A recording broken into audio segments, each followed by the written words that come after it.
Mesdames, Messieurs, amis des journaux, bonjour et bienvenue à ce rendez-vous de l'actualité en application de la loi numéro 2018-26 du 3 août 2018 portant autorisation d'inscription à titre dérogatoire à l'état civil.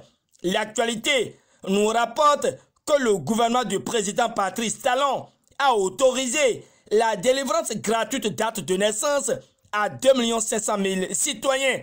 En effet, le confrère explique que ce projet est entré dans sa phase active dès le mercredi 21 novembre 2018 avec la formation des évaluateurs sur la morasse d'actes de naissance pour courber les chines avec les actualités relatives à l'enregistrement à titre dérogatoire à l'état civil. L'actualité sur la base du communiqué de Jean Halou, président du comité de pilotage du RAVIP, informe les populations que l'opération de détermination d'âge apparent sur la morasse démarre ce lundi 26 novembre 2018 dans les arrondissements de chaque commune pour prendre fin le lundi 10 décembre 2018.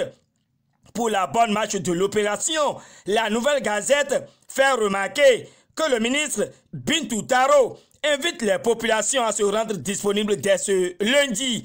Le journal Libération donne la même information et rappelle que c'est pour rendre concret un de ses projets phares contenus dans le PRG qui va le secours des couches défavorisées que le président Patrice Talon a autorisé la délivrance d'actes de naissance aux Béninois, car ils sont des milliers à voir le jour, grandissent et meurent sans être immatriculés. Or, selon Le Matin, les droits d'une personne humaine étant sacrés et inviolables, l'État béninois, avec le leadership de Talon, a décidé de délivrer gracieusement des actes de naissance à titre dérogatoire aux concitoyens qui n'en possèdent pas.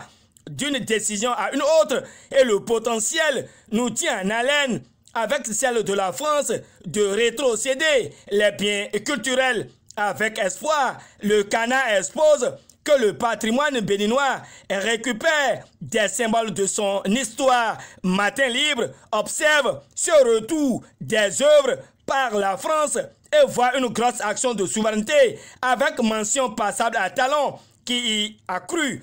Une victoire claire et sans embâche de Patrice Talon, ajoute le grand jury, pendant que l'informateur n'y voit que c'est une prouesse à l'actif de la rupture et exhibée par le ministre Aurélien Agbenossi sur RFI. Le Nokoué, pour sa part, trouve que la restitution d'une partie des objets et statuts royaux du Bénin est une victoire personnelle pour le président Patrice Talon. La démission du PRD du bloc républicain occupe une fois encore la une de quelques canards parus ce jour. Le grand jury analyse cette situation et voit que Adrien Mbedi a le même destin que le papillon. Pour l'actualité, il y a de grosses défections au PRD suite à sa suspension de participation au bloc républicain, tout en signalant que Mbedi perd des soutiens de Taï. L'actualité attire l'attention de tous sur l'appel à la mobilisation en faveur de l'Union progressiste. L'Afrique en marche confirme que Mbedi est éjecté du navire bloc républicain, mais Jean-Claude Oussou et Mathurin Tejakus sauvent leur poste. Pour la Nouvelle Gazette, les CCC et CCA de la 9e circonscription électorale ont répondu à l'appel du système partisan et constituent déjà un maillon non négligeable dans le bloc progressiste. Conformément au journal de Gabin Assogba, le DTCS Olusegun Agenda donne le top de la victoire de Talon dans les collines.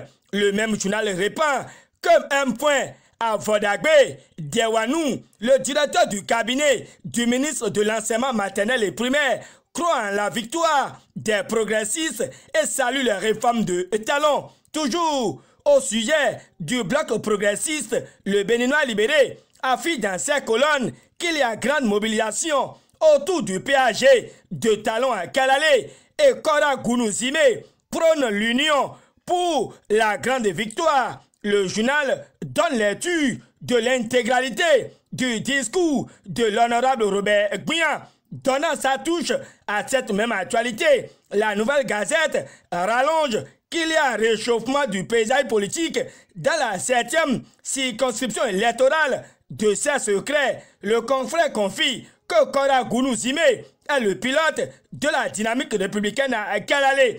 Même son de cloche par le Canada du Nord qui confie que Kora Gounou Zime galvanise sa troupe pour la dynamique républicaine. Selon le journal de Frédéric Alocon, les populations adhèrent à la vision politique de Kora Gounou Zime. Guian et Gbadamassi viennent en renfort à la dynamique républicaine à Kalale, martèle le confrère. L'informateur vient une fois encore dans ce point de presse par rapport aux dernières publications sur le PRD. À cœur joie, l'imprimé déclare que Rumbedi veut enfin s'assumer. Or, le Béninois libéré clarifie qu'une malédiction frappe la mouvance des suites à la bruit Talon Rumbedi. Mais le matinal rassure que Talon invite le clash avec le PRD. C'est pourquoi il y a eu une rencontre entre le chef de l'État et les deux blocs. Pour montrer cette info, depuis la suspension de sa participation au bloc républicain, Adrien Rumbedi donne de l'insomnie à ses détracteurs. Le même canard renseigne sur la supposée démission de l'honorable Edmond Sissou du PRD. Faux et archi-faux, s'exclame montre cette info avant de préciser que Edmond Sissou n'a jamais démissionné. La nation sort de son mutisme au cours de ce rendez-vous et clame la fin du calvaire des populations du Barogou, à Libori et de la Donga. C'est ce qu'il convient de retenir du quotidien du service public au sujet de la mission conjointe du directeur général de la SBEE, Laurent Tossou, du 22 au 24 novembre dernier, avec une délégation de la communauté électrique du Bénin. La bonne nouvelle, selon la nation, est que dans les prochains jours, les habitants des communes énumérées ci-dessus bénéficieront de la mise en service d'une nouvelle ligne électrique haute tension de Parakou à Malanville pour une capacité de 161 kV. Oui, c'est fini la galère des baisses de tension dans le nord. Notre Bénin intelligent. Pendant ce temps, le Béninois libéré félicite Tossou et indique que c'est un professionnel à toute épreuve. L'autre chose qu'il faudra retenir dans le domaine énergétique est le sommet international pour le développement de l'électricité Sud-Afrique. Les 4 vérités informent à ce sujet et notifient que plus de 300 participants sont attendus à Cotonou les 6, 7 et 8 décembre prochains. Le journal rajoute qu'une dizaine de ministres et des experts internationaux sont attendus pour l'approvisionnement à moindre coût de l'électricité, renchérit le révélateur. Il y a partenariat entre MTN Bénin et un consortium de banques. Le Béninois libéré nous éclaire sur la signature d'un accord de prêt de 75 milliards de francs CFA pour améliorer les services. Maître Rabitan attire l'attention de tous sur une pensée qui dit ceci: seul contrôle tes pensées, mais en groupe contrôle tes paroles. Fin de cette revue de presse. Réalisation et présentation, Gutembe Soou.